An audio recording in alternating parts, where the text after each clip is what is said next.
in the gentle sun of Southern California. The McStay family's world looked exactly like the picture of an ordinary dream. Joseph, a soft-spoken man with a builder's hands and an entrepreneur's vision, had spent years turning fountains into art. His company, Earth-Inspired Products, built serene water features for homes and offices, the kind of work that turned chaos into calm.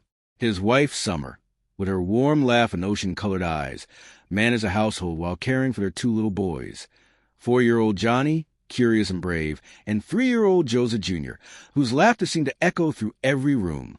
Their new house in Fallbrook, a peaceful suburb north of San Diego, still smelled faintly of fresh paint and promise. They had moved in only months earlier, eager to plant fruit trees, paint walls, and fill the yard with swings. Their neighbors remembered them as the sweet family with the little boys always chasing bubbles in the yard. It was February 2010, and life felt like it was just beginning. But what no one realized was that somewhere between an ordinary Thursday afternoon and a quiet Friday morning, the McStay family would simply vanish. When Joseph stopped returning calls, his friends thought he was buried in work. He'd been designing a massive custom fountain for a client in Fountain Valley, balancing deadlines in his partnership with Charles Chase Merritt, a craftsman he'd trusted for years. Joseph had spoken about Merritt like family. "He's rough around the edges," he'd once told his brother, "but he's good at what he does." So when the phone stopped ringing and emails went unanswered, nobody panicked right away. Families get busy. Kids get sick. Life happens. Then came the missed meetings.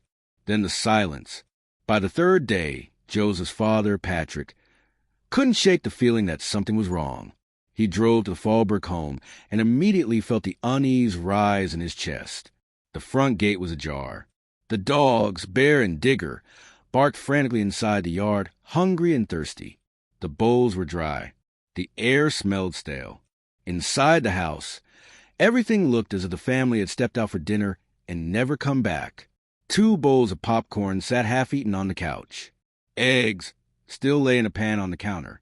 Fresh fruit had begun to rot in the kitchen. Toys were scattered across the floor. An unfinished drawing still taped to the fridge. There was no sign of a struggle. No blood. No note. Just an eerie stillness, the kind that makes even daylight feel darker. Patrick called out for his son, his voice echoing through the empty rooms. Nothing for investigators. The first days were chaos. The McStay home showed no signs of forced entry. Their passports were missing, but the family's bank accounts remained untouched.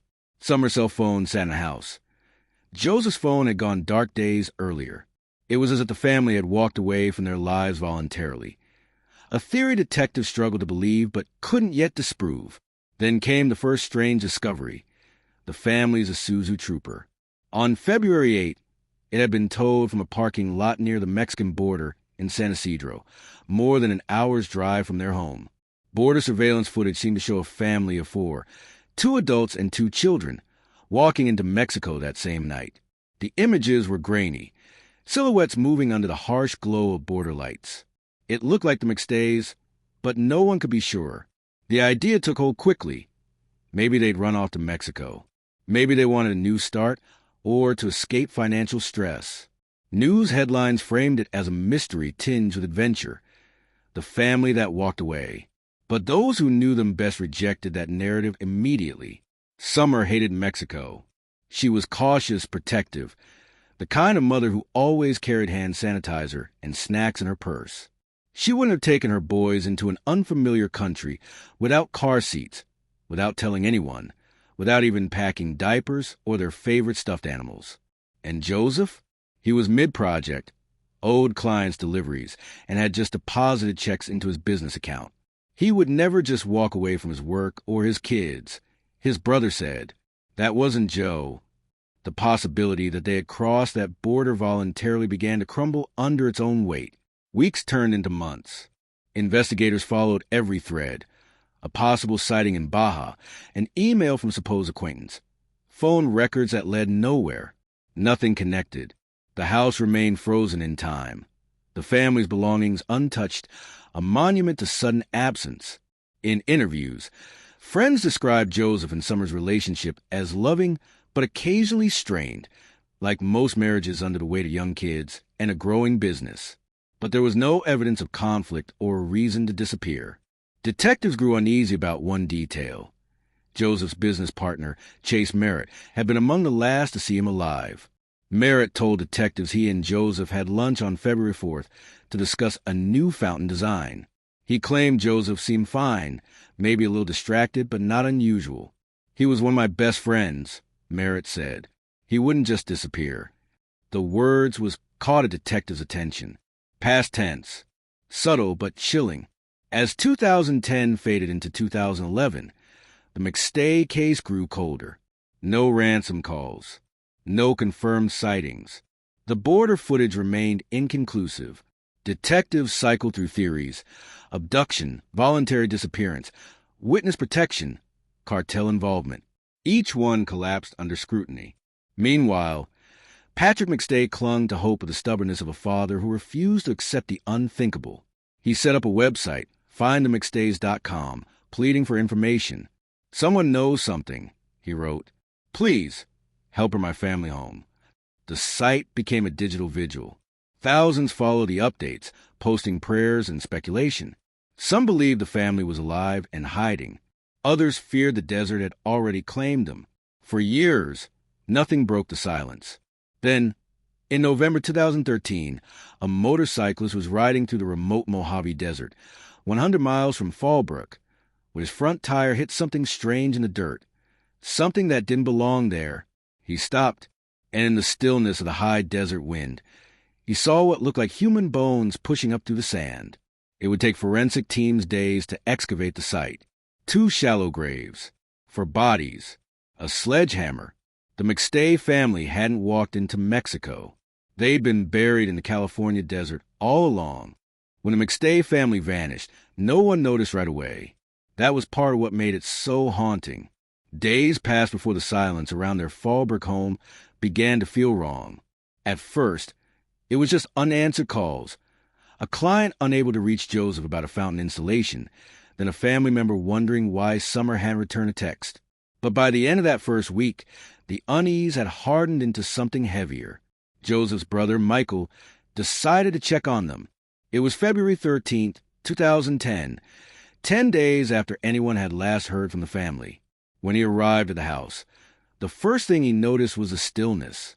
No movement, no sound of children playing. The family's 2 beloved dogs, Bear and Digger, were in the backyard, hungry and alone. Inside, the air was stale, a kitchen mid-meal, a life mid-sentence. There were eggs still sitting on the counter, fruit turning soft in the bowl. The beds were unmade. Toys lay scattered across the floor. It didn't look like a family that had packed up to go anywhere. It looked like they had simply stepped out and never come back. Michael called the San Diego County Sheriff's Department. When deputies entered the home, they found nothing that screamed crime scene.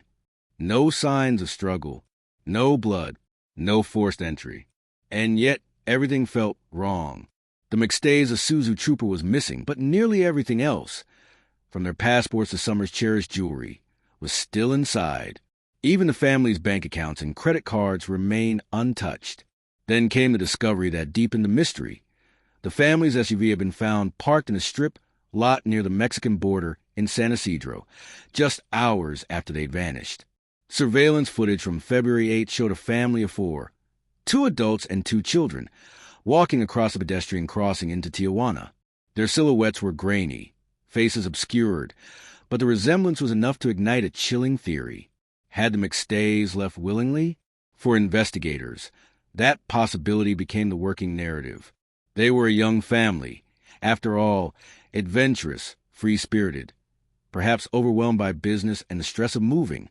Maybe they'd escaped for a new life across the border. But those who knew Joseph and Summer rejected the idea immediately. Summer was deeply attached to her children's routines. She was cautious, protective, not the kind of mother to cross into Mexico without telling anyone. And Joseph? He was a devoted father and businessman, on the brink of expanding his company internationally. His last email spoke of orders, not escape. Friends said they had recently decorated the boys' rooms, hung up paintings, and talked about enrolling the kids in preschool. They had plans, short-term, ordinary, rooted in home. The theory of a spontaneous getaway didn't just sound unlikely. It felt insulting. Still, law enforcement had little else to go on. No ransom demands. No sightings. No confirmed crime. For months, the case drifted in limbo. Then, small details began to surface. Pieces that didn't fit the voluntary disappearance story. A neighbor's security camera captured the McStays' Isuzu Trooper leaving the driveway around 7:47 p.m. on February 4th. But the angle was too dark to see who was driving. Phone records showed that Joseph had received a call earlier that afternoon from his business partner, Charles Chase Merritt, a craftsman who built the metal parts for Joseph's fountains. The call lasted 41 minutes. It would be the last recorded conversation Joseph ever had. Investigators interviewed Merritt several times. He told them he'd met Joseph that day for a business lunch, discussed invoices, and parted ways. He expressed concern, even shock, at his friend's disappearance. And at first, detectives had no reason to doubt him. But behind the calm facade, financial records revealed something unsettling. Within days of McStay's vanishing, several online checks were written from Joseph's business account, totaling thousands of dollars, made out to Merritt. When questioned, Merritt claimed that Joseph had authorized the payments before he disappeared. Yet handwriting experts would later find the signatures inconsistent. As weeks turned into months, the McStay home sat frozen in time, a museum of interrupted life. The boys' toys gathered dust. Mail piled up. Neighbors walked by in uneasy silence, avoiding the house that once radiated laughter. In the absence of answers, rumors filled the void. Online forums erupted with speculation, theories about secret affairs, financial troubles, even cults. Some insisted the family had started anew in Mexico. Others believed something unspeakable had happened in their own living room. Meanwhile, Joseph's parents held vigils, refusing to believe their son would abandon his children. Summer's sister wrote letters she'd never send, clinging to the idea that somewhere, somehow, the McStays were still alive. But by the summer of 2010, hope was fading. The file labeled McStay family disappearance grew thicker. Hundreds of pages of interviews, leads, and dead ends. Detectives followed every tip, every supposed sighting in Baja California, but each one led nowhere. The case went cold. And for nearly 4 years, it stayed that way, until a motorcyclist cutting across a stretch of desert 100 miles north of the border stumbled upon something that would turn the quiet mystery of the McStay family into one of California's darkest homicide cases. It was November 11th, 2013. The Mojave Desert stretched endlessly under a pale blue sky, dry, harsh, and silent. Near an unmarked stretch of road called Quarry Road, outside Victorville, a motorcyclist cut across the sand, searching for a shortcut. He wasn't looking for anything in particular, but what he found would end one of California's most haunting missing persons cases. Half buried in the sun-baked earth were fragments of human bones. A shallow grave, no deeper than 2 feet. Within hours, deputies from the San Bernardino County Sheriff's Department arrived, roping off the area. What began as a routine discovery quickly turned into something darker as they uncovered a second grave nearby. Inside were the remains of 2 adults and 2 children. When investigators saw the tiny bones beside the larger ones, the air seemed to still. It was clear, one detective later recalled, that this was a family. Days later, dental records confirmed what many had feared, but few had been ready to believe. It was Joseph and Summer McStay, and their 2 little boys, Johnny and Joseph Jr. The McStays hadn't fled to Mexico. They hadn't started a new life. They'd been here all along, buried in the California desert, less than a 2-hour drive from their home. The discovery shattered a narrative that comforted, or at least pacified, investigators for years. Suddenly, the missing persons case became a quadruple homicide, and for those who held on to hope, it felt like the ground had dropped out beneath them. Family members gathered outside the McStay home, now faded and overgrown, leaving flowers at the gate. They were innocent, Joseph's mother said softly. They didn't deserve this.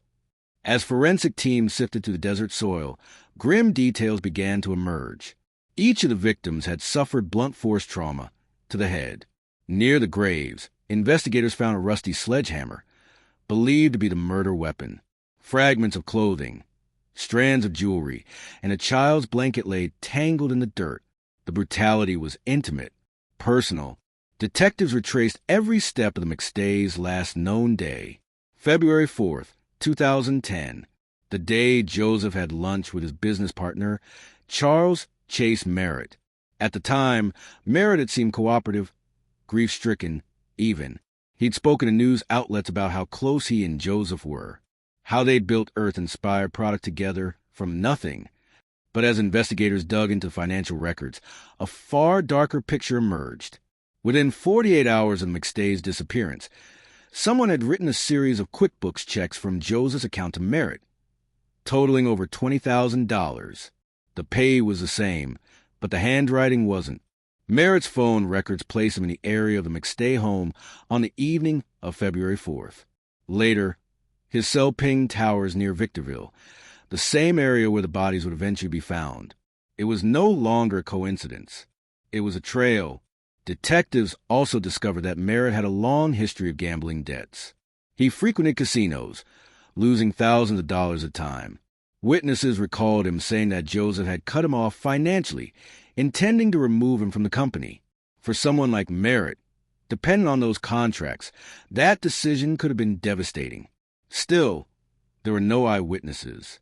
No DNA, just circumstantial threads, enough to point toward Merritt, but not enough to indict him. Then came the evidence that would change everything. Buried in the digital logs of Joseph's business computer, forensic specialists found something odd, a QuickBooks entry created after the McStays vanished. It had been logged under Joseph's name, but originated from Merritt's home IP address. The entry wasn't just suspicious. It was impossible. Joseph was already dead. Detectives began to reconstruct the timeline. February 4th, 2010, Joseph meets Merritt for lunch. That evening, Joseph's phone activity stops. February 6th to 9th, checks written from Joseph's account to Merritt are cashed. February 8th, the family's SUV is abandoned near the Mexico border. February 9th, Merritt's cell phone pings off towers near Victorville, close to where the bodies will later be found. Every line of data, every phone ping, every forged check told the same story, but it was a story no one wanted to believe. For Joseph's family, the idea that his own friend, the man he trusted with his business, could be responsible was almost unbearable. Merritt had attended vigils. He'd stood in front of cameras, pleading for answers. He had for years been part of the grief, but in the eyes of investigators, that grief had started to look like camouflage. As evidence mounted, detectives noticed another chilling pattern. Merritt had watched hours of television coverage about the case, obsessively. When he finally sat down with detectives for questioning, his tone shifted from sorrow to irritation. He denied everything, insisting he had nothing to hide. Yet his answers changed under pressure. Small details contradicted earlier statements. By early 2014, the San Bernardino Sheriff Department had enough to move forward. Nearly 4 years after the family's disappearance, and just months after the discovery of their graves, Charles Chase Merritt was arrested for the murders of Joseph, Summer, Johnny, and Joseph Jr. The news sent shockwaves through California. The man once seen as a trusted partner was now accused of bludgeoning an entire family to death, including 2 children, for financial gain. Reporters describe it as a betrayal too brutal to comprehend. And yet, the story was far from over. Because when Merritt's trial began, it wouldn't just test the strength of the evidence. It would expose the emotional wreckage left behind. The families torn apart, the lives suspended in grief, and the haunting question that still lingered beneath every testimony. How could someone destroy something so pure for money? By the time Charles Chase Merritt walked into a San Bernardino courtroom in 2019, nearly 9 years had passed since the McStay family disappeared. 9 years of unanswered questions, grieving parents, and evidence painstakingly assembled piece by piece. The trial was not just a legal proceeding. It was a long-delayed reckoning for a family stolen from the world without warning. The courtroom itself was stark, almost sterile. But when photos of Joseph, Summer, Johnny, and Joseph Jr. appeared on the screen, even that cold space seemed to soften. Smiling family portraits. The the kind taken for holidays or birthdays, now serve as exhibits in a quadruple homicide case. The prosecution's opening statement was methodical. This was not random, said Deputy District Attorney Britt Imes. This was a personal crime. A man motivated by greed, who took the lives of his business partner, his partner's wife, and their children to cover his theft. It was a heavy accusation, and one Merritt firmly denied. Sitting at the defense table in a gray suit, he shook his head slightly as the charges were read. For count of first-degree murder. The prosecution's case was built on a mosaic of digital evidence, financial records, and behavioral patterns. There were no fingerprints or eyewitnesses. Only the trace impressions of intent. Investigators had tracked a string of fraudulent checks Merritt wrote from Joseph's account after the family vanished, totaling more than $21,000. Forensic analysts testified that the QuickBooks entries used to generate those checks had been created from Merritt's own computer. One log entry, time-stamped just days after the disappearance, stood out sharply. It was dated when Joseph was already presumed dead. Then came the cell phone data. Experts testified that on the night of February 4th, 2010, the last night anyone heard from the McStays, Merritt's phone pinged near the McStay home. Later, those same records placed him near Victorville, in the desolate stretch of desert where the family's remains would be found years later. Piece by piece, the prosecution drew a picture of betrayal. They argued that Joseph had been cutting Merritt out of the business due to missing funds and late deliveries, a decision that threatened Merritt's income and pride. In that pressure cooker of resentment, they said Merritt snapped. This wasn't just murder, the prosecutor told the jury. It was annihilation of a family that trusted him. The defense, led by attorney Raj Moline, countered that the evidence was circumstantial. No DNA, no murder weapon linking my client, no eyewitnesses, he told the court. There's no proof Charles Merritt was anywhere near the McStay home that night. They suggested that the QuickBooks data could have been manipulated and that others in Joseph's business circle might have had motives of their own. Merritt himself took the stand, a rare move in capital cases. He wept when shown photos of the McStay boys, insisting, "I love those kids. I would never hurt them." But under cross-examination, his explanations wavered. When asked about the checks, he claimed Joseph had pre-signed them, a statement investigators later said didn't match the timestamps. Throughout the months-long trial, the McStay and Blake families sat quietly in the gallery, listening to testimony that reopened wounds long thought scarred over. Joseph's mother, Susan, often clutched a small photo of her son and grandsons. When prosecutors displayed a picture of the gravesite, she looked away. Outside the courthouse, reporters lined the steps, microphones flashing as they recapped the day's testimony. But inside, the atmosphere remained heavy, a space where grief and justice collided in quiet, suffocating waves. One of the most emotional moments came when the coroner's office described the conditions in which the family had been found. The details were clinical, but in that sterile phrasing lay unbearable weight. Shallow graves, blunt force injuries, a sledgehammer left behind. Jurors sat still. Some looked down. In closing arguments, the prosecution asked the jury to see the full picture. When someone you trust with your livelihood turns on you, that's the ultimate betrayal. Imes said he didn't just kill Joseph McStay. He took a wife, a mother, 2 children, because he didn't want to face his own consequences. The defense maintained their claim of innocence to the end. Merritt's attorney implored the jury not to convict on emotion, warning that the absence of direct physical evidence left room for doubt. "We are talking about a man's life," he said softly, "and when in doubt, the law requires mercy." It took the jury 5 days to deliberate. On June 10th, 2019, the foreperson stood and read the verdict. Guilty on all 4 counts of first-degree murder. Merritt stared straight ahead as the words echoed through the courtroom. Behind him, quiet sobs broke from the gallery. For the McStay family, it was not triumph, just a confirmation of what their hearts had known all along. The sentencing came the following year, in January 2020. Judge Michael A. Smith pronounced the ultimate penalty, death. Before the sentence was read, members of the McStay family addressed the court. Joseph's mother's voice trembled as she spoke. "He took everything from us. every birthday, every hug, every Christmas morning. She paused, clutching a small photo of Johnny and Joseph Jr. There's no justice that can ever bring them back, but at least now the world knows the truth. When Merritt was asked if he had any final words, he turned to the judge and said quietly, "I didn't do it." He was led away in silence. Outside, the California sun was fading. The same warm light that once fell across the McStay's Fallbrook home, now empty. The garden they had planned to fill with fruit trees had long been reclaimed by weeds, but in the hearts of those who loved them, their memory remained untarnished.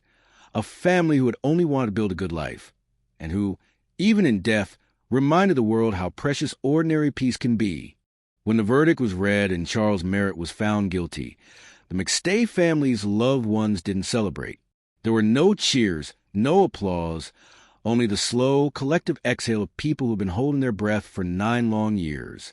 Justice had finally been served, but it came wrapped in the same silence that had haunted Fallbrook since February 2010.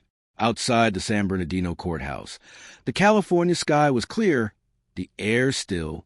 Cameras crowded around Joseph's brother Michael as he spoke softly. "We can finally begin to heal, but we'll never stop missing them." His words were steady, but his eyes told the story of years spent trapped between hope and grief. For the McStay family, closure was a complicated word. Yes, there was an answer, a name, a sentence, a conviction, but it didn't bring Joseph's easy laugh back. It didn't bring Summer's warmth or the sound of Johnny and little Joey chasing each other through the yard. The hole left behind wasn't just emotional. It was generational. Their parents had aged visibly over the years of searching. Each birthday, each anniversary, had become a reminder of time moving on without them.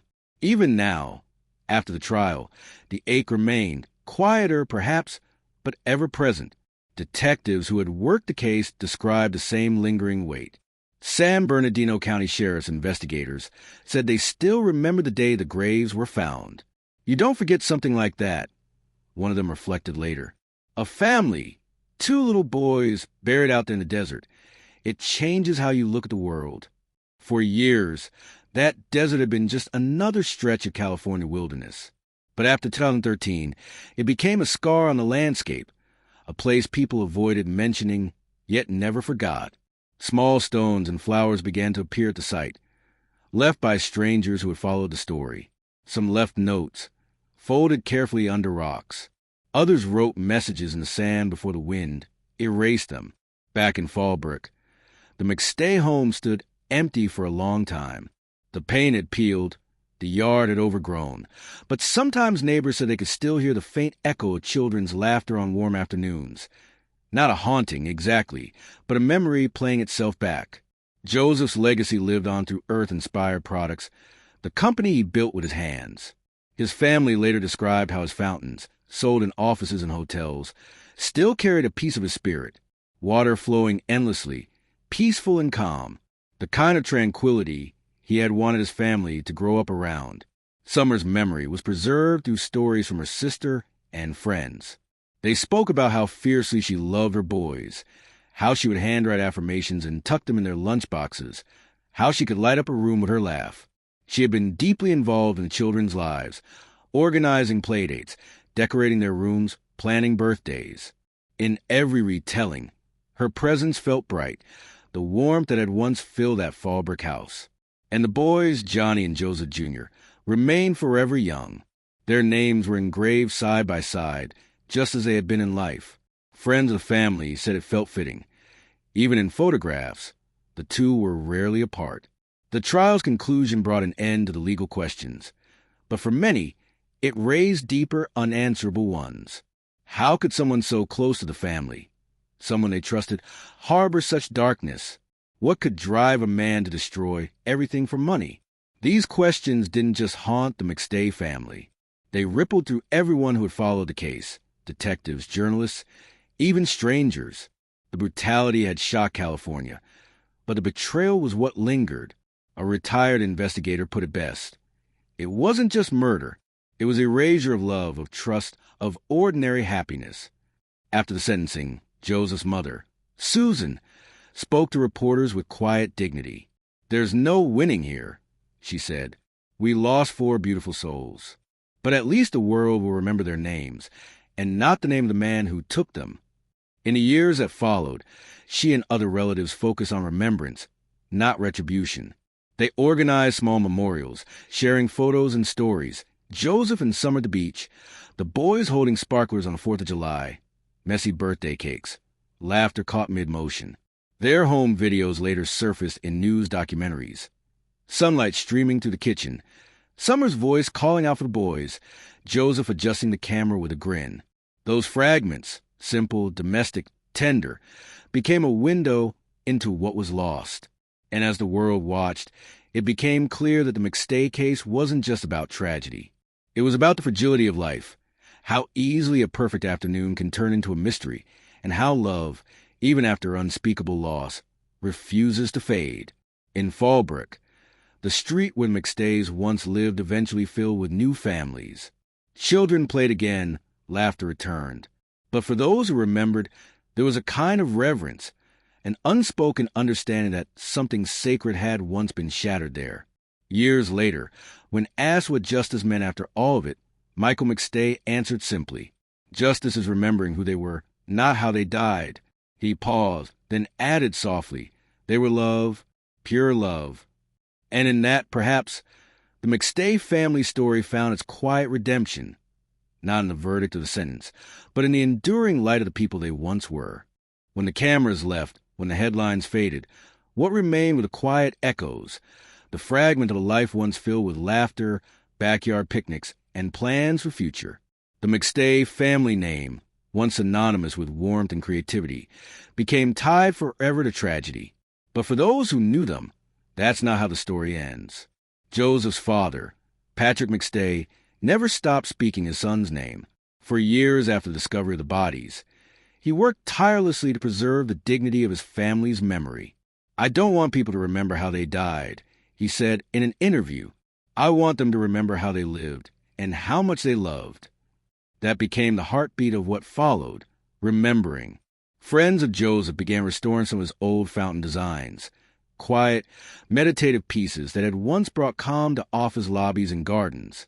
They sold them under a campaign called Water for McStays, donating proceeds to missing persons foundations and children's charities. One of Joseph's longtime employees recalled, "He was the kind of guy who made you believe you could build something beautiful, even when life wasn't perfect." Summer's family held yearly memorial gatherings in her honor, often by the ocean she adored.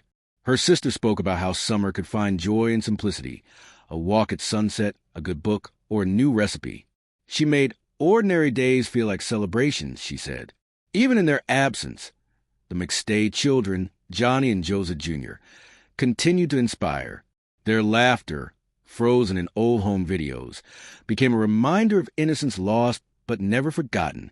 The footage of them running barefoot across the yard, chasing each other with toy airplanes, has been replayed in countless tributes. In one recording, you can hear Joseph Sr. in the background, saying softly, "You too are my world." Those who worked on the case, detectives, forensic experts, even reporters, have spoken about how the McStay investigation changed them. The sheer mystery of a family vanishing without a trace haunted everyone who touched it. It forced them to confront the fragility of safety, the unpredictability of evil, and the enduring strength of love. Detective Troy Dougal, one of the early investigators, later reflected, "It's easy to forget that behind every case file is a home, a dinner table, and people who never stopped waiting for a door to open." In Fallbrook, the McStay home eventually passed to new owners. The fresh paint faded, the swings rusted, and the sound of children playing became a distant memory. But neighbors still remember. Some leave flowers near the fence each February. One note left anonymously read, "You were loved here. You still are." Years later, the case continued to raise questions about trust, friendship, and the fine line between loyalty and deceit.